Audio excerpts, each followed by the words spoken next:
Hello there, boys and girls. Welcome to Wednesday story time. Oh no, I can't get you a snack right now. Well, because I'm about to read stories to my friends, so they don't want to just sit here and wait and stare at a blank screen while I go get you a snack. Well, you don't need to pout. What we can do is you can wait until after story time and I'll get you a snack, or you can go get your own snack. Oh, I guess he's gonna go get his own snack. All right, well, today's stories, I think you guys are really, oh, you brought some popcorn. Okay. No, Fluffy, nobody wants your dog drool in the bag of popcorn. Do you want a bowl? Okay, there's a bowl. Now, can I help you pour some in the bowl? Oh, Fluffy. That is very messy, Fluffy. Me? I'll just wait until after. After story time, I was going to say. Fluffy, I think while I'm reading stories, you should go ahead and clean up this giant mess. And before you even think about it, do not throw that bowl. Fluffy. All right, go clean up this mess and I will read some stories. And next time, maybe I will go get you a snack. All right, guys. That Fluffy, I don't even know what to do with him. Let's see. Move a couple things out of the way. All right. You guys, there is popcorn everywhere. But honestly, worth it, I hope. Ernie's Big Mess,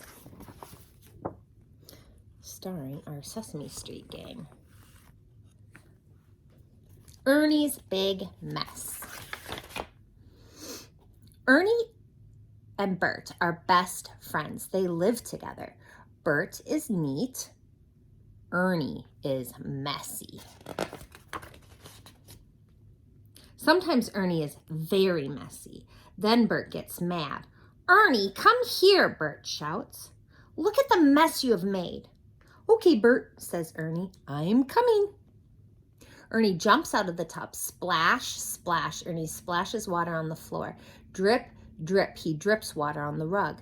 Ernie, Bert shouts, you're making a bigger mess. Ernie smiles at Bert. But Bert, Ernie says, you told me to look at the mess I made.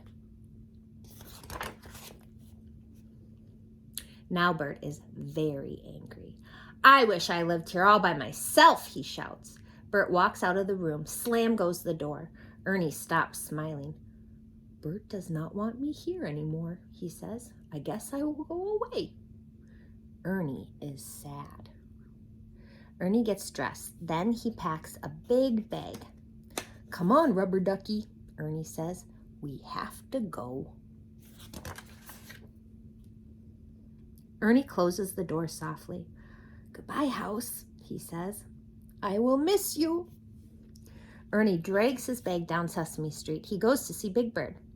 Ernie, it's late, says Big Bird. You should be in bed. I have no bed, says Ernie. Bert is mad at me. I have to find a new home. You can stay with me, says Big Bird. My nest is nice. Ernie climbs into the nest. Ouch, says Ernie. This is not a nice place to sleep. It is full of sticks. Ernie climbs out of the nest. Good night, Big Bird, he says. Then he goes to Grover's house. Ernie, it is late. You should be in bed, says Grover. I have no bed, says Ernie. Bert is mad at me. I have to find a new home.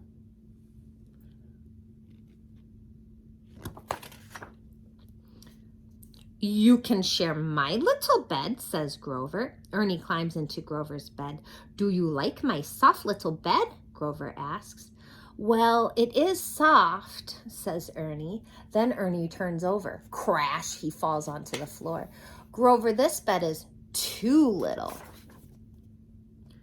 Ernie leaves Grover's house with his big bag. He is very tired. Then he sees Oscar's trash can.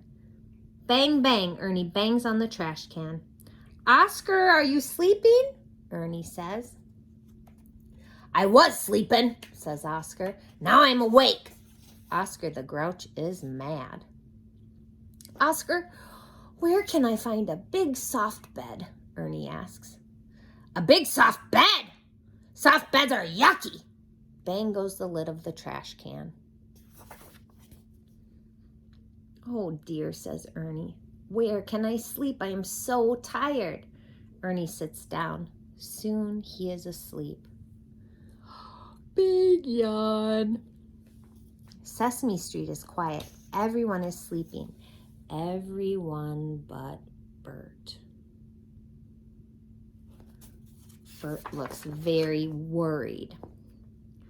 Bert is looking for Ernie. He wakes up Big Bird. Big Bird, have you seen Ernie? Asks Bert. He was here, says Big Bird, but he is not here anymore. Then Bert goes to Grover's house. Grover, have you seen Ernie? Asks Bert. He was here, says Grover, but he is not here anymore.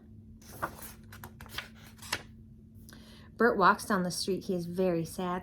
Ernie, he calls. Where are you? Then he sees Ernie. Ernie, are you okay? Asks Bert. Sure, Bert. I was just sleeping, says Ernie. Bert picks up Ernie's bag. Come on home, old pal, he says. I'm sorry I yelled at you. Bert and Ernie go home. Gee, Bert, says Ernie. It is good to be home. He opens his big bag. All his toys fall out. I am sorry, Bert. I made a mess again, says Ernie. That is okay, says Bert. We will clean it up in the morning. Ernie and Bert are ready for bed. I am glad you're home, says Bert. Me too, says Ernie. Good night, Bert. Good night, Ernie. The end. And we've got a Kindle book. Another Kindle book. I am enough. Let me turn this a little through the popcorn. Try and get the lights not bouncing off of it. Like the sun, I'm here to shine. Like the voice, I'm here to sing. Like the bird, I'm here to fly and soar high over everything. Like the trees, I'm here to grow. Like the mountains, here to stand. Like time, I'm here to be and be everything I can. Like the champ, I'm here to fight. Like the heart, I'm here to love. Like a ladder here to climb, and like the air to rise above. Like the wind, I'm here to push. Like a rope, I'm here to pull. Like the rain, I'm here to pour and drip and fall until I'm full. Like the moon, I'm here to dream. Like the student, here to learn. Like the water, here to swell. Like the fire, here to burn. Like the winner, I'm here to win. And if I don't, get up again. I know that I may sometimes cry, but even then, I'm here to try. I'm not meant to be like you.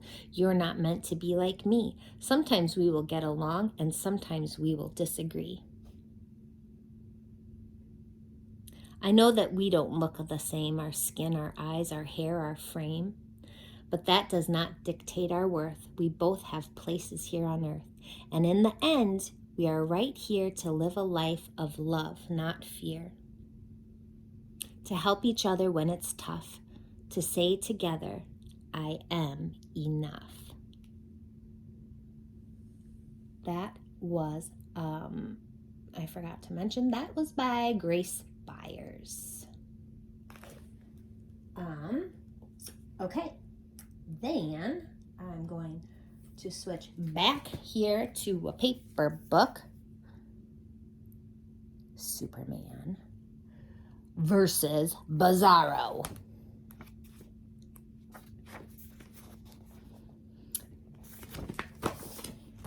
One morning in Metropolis, Clark Kent was walking to work. The streets were crowded and noisy with the sounds of cars and people. Clark heard something else. Clark could hear a scared cat cry from far away. Clark stepped into an alley and changed into his costume. This is a job for Superman. The cat was stuck high in a tree. Superman swooped down to help, but someone was already there. Under the tree was a strange man. It was Superman's backwards clone. His name was Bizarro. "The kitty is scaring the tree," shouted Bizarro. "Bizarro must save the tree." Bizarro grabbed the tree trunk and pulled it from the ground. Crash! Bizarro was powerful but clumsy. "Bizarro is the best hero," said Bizarro as he flew off. "I should follow him to make sure he won't save anything else," said Superman. Superman followed Bizarro all the way to a burning warehouse. "Bizarro will help the firemen," said Bizarro. Bizarro lifted a fire truck over his head. Fire trucks put out fires," he said. "Wait," said Superman. Oh gosh, you guys, you're not supposed to throw the fire truck at a fire. You're supposed to use water. Bizarro didn't wait. He tossed the truck at the fire. It crashed and exploded. "Done," said Bizarro. Once again, Bizarro flew away, but the fire was still burning. Superman quickly blew out the flames with jets of icy air.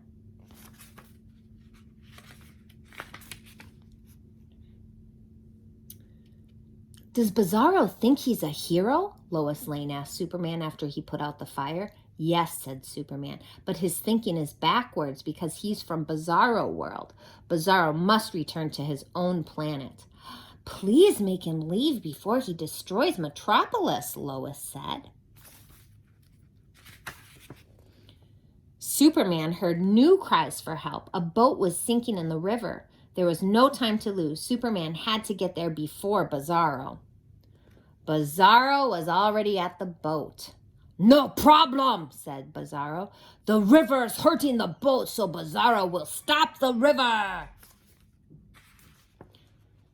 Bizarro knocked down a bridge. Crash, splash, whoosh. Pieces of rock and steel piled up high in the river. Superman picked up the boat and flew it to safety. Now the river was overflowing. It was going to flood the whole city.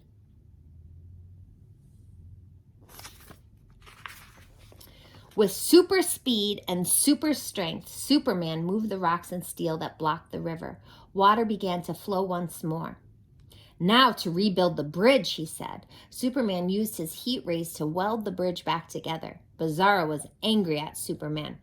"What are you doing?" he yelled.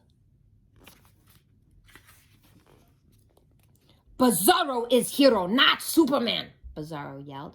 Superman faced Bizarro. "Bizarro, you can't stay on Earth. It's time for you to go home." Bizarro stomped his feet. The ground trembled and shook. "No!" he shouted. "Superman should leave Metropolis." Bizarro threw a statue at Superman. Superman dodged the statue, but Bizarro attacked again. He shot freeze rays from his eyes. Superman was covered in ice. "Ha!" laughed Bizarro. "Superman not so hot anymore." Superman easily broke free. "Bizarro, look around you," Superman pointed at the mess. "You can't fix anything on Earth. Your backwards thinking is good only on Bizarro world." Bizarro suddenly grew quiet. He knew Superman was right. "Bizarro tired of Earth anyway. It's too backwards here," he said. "If I'm needed here," said Superman, "you must be needed on your world." This cheered Bizarro up. "Bizarro, a big hero over there," he said proudly. Bizarro turned and flew away. He left Earth for Bizarro world and the Bizarro people who needed him.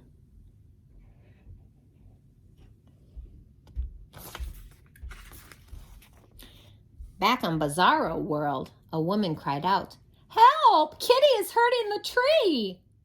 Bizarro knew just what to do. The end. All right, we've got one more back to the Kindle. This one is called The Day You Begin by Jacqueline Woodson. I'm going to just see if I can turn the brightness down on here. There we go. All right, The Day You Begin.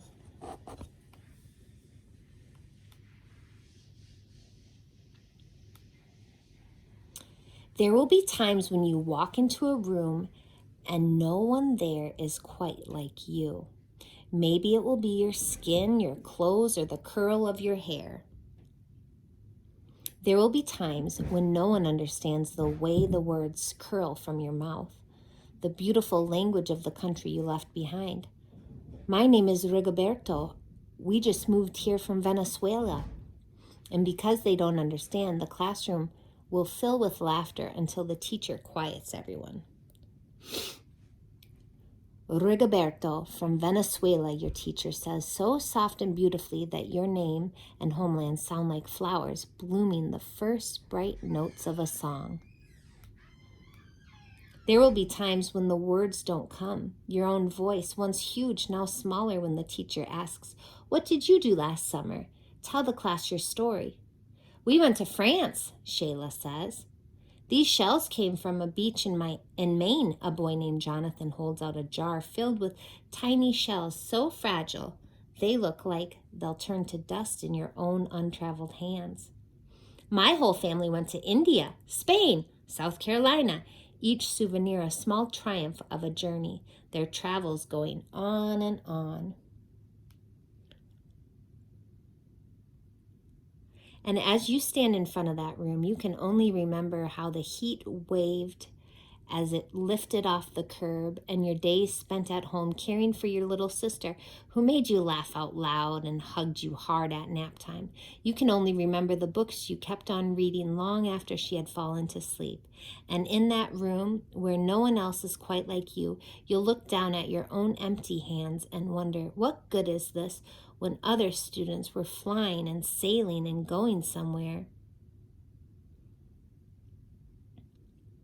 There will be times when the lunch your mother packed for you is too strange or too unfamiliar for others to love as you do. When even your own friend Nadja will wrinkle her nose and say, "What's in there anyway?" And you'll wonder how she doesn't see the rice beneath the meat and kimchi. You'll wonder why she doesn't remember that rice is the most popular food in the world. There will be times when the climbing bars are too high, the run is too fast and far, the game isn't one you can ever really play. "I don't want him on our team. You can watch. Maybe you can have a turn later." There will be times when the world feels like a place that you're standing all the way outside of. And all that stands beside you is your own brave self, steady as steel and ready, even though you don't yet know what you're ready for. There will be times when you walk into a room and no one there is quite like you until the day you begin to share your stories. "My name is Angelina, and I spent the whole summer with my little sister." You tell the class, your voice stronger than it was a minute ago, reading books and telling stories, and even though we were right on our block, it was like we got to go everywhere. "Your name is like my sister's," Rigoberto says. "Her name is Angelina too." And all at once, in the room where no one else is quite like you, the world opens itself up a little wider to make some space for you. This is the day you begin to find the places inside your laughter and your lunches, your books, your travel, and your stories, where every new friend has something a little like you and something else so fabulously not like you at all. The end. All right. Fluffy, say goodbye to your friends. No, Fluffy. Oh, Fluffy. Guys, Fluffy and I will see you tomorrow. Have a great night. Mwah, mwah, mwah.